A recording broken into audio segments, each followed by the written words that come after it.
Well, let's take you now to the protests over immigration raids in America, which we have been tracking. Now, some parts of downtown Los Angeles have been under curfew for 2 days, and at least 400 persons have been reportedly arrested. We have a report.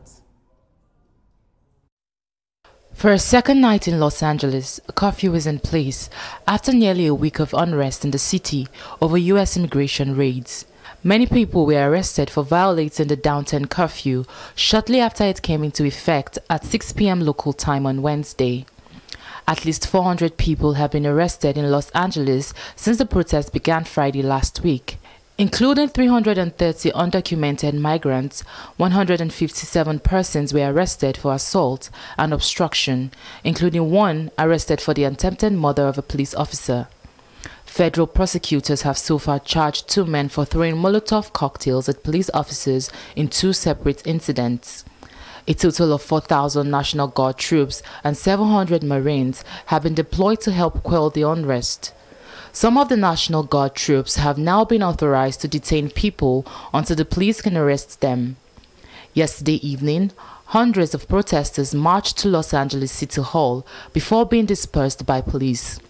As the curfew came into effect for a second night, the mayor of the city, Karen Bass, wrote on X that the measures were designed to stop bad actors who take advantage of President Trump's alleged escalation of the protests.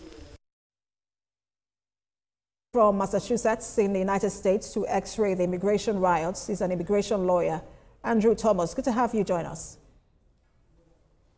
Thank you very much. So there's so many legal questions swirling around all of this, but let me start by getting your thoughts on President Trump's immigration policies so far. Well,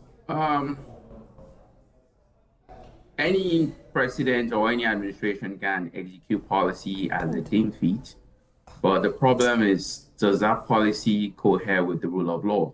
If it doesn't follow due process, it will be challenged at all levels from public and private citizens in the United States. And that's why there's a standoff in the form of protests in Los Angeles, because the First Amendment guarantees your right to free speech.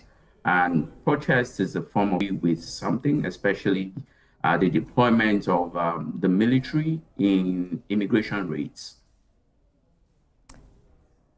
Now also speak to the legality of how these raids are conducted. We see people being rounded up at parking lots, grocery stores, and even federal workplaces. Well, the federal government claims that these raids are not raids. They are intended to protect federal property and protect federal staff. But let's get this clear. Workplace raids are legal under 2 conditions. They are legal if you get a judicial warrant that clearly states where you can apprehend workers at the workplace. Number 2, it is also legal if you go to a public place in that particular workplace to round up people. For example, the lobby or the reception area of a company or a workplace. But in this case, people are being rounded up wherever they meet them, and that is the problem.